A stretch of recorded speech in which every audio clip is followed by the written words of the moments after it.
The headache got progressively worse to a migraine, but it was slightly different to a regular migraine, whereas it was coming in waves.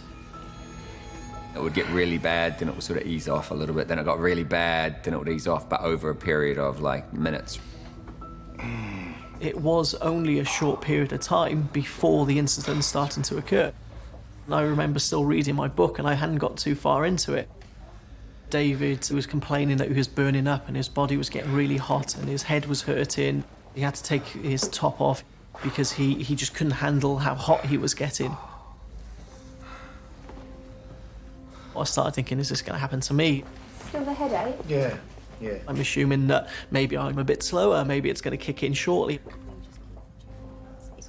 It was daunting, it was extremely scary.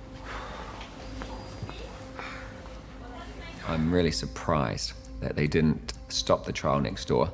From what was happening to us, they had a chance to save one or two guys. Okay. Good evening, 007.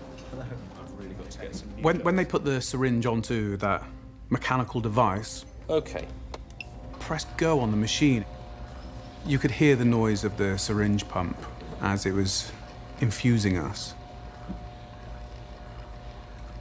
You can just see this liquid creeping down the clear pipe and going into your body.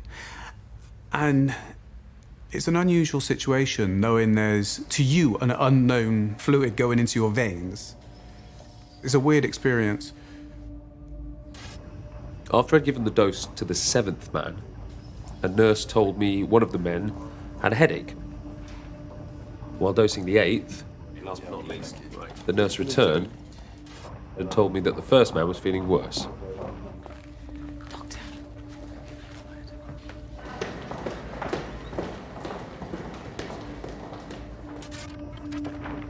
It was an instant point of like, bang, severe back pain in my lower back. It was way worse than the migraine. How are we doing, David? I was trying my hardest to twist and turn to find a position that I could feel less pain. I couldn't understand it. It was so debilitating. It was horrible. How are we doing?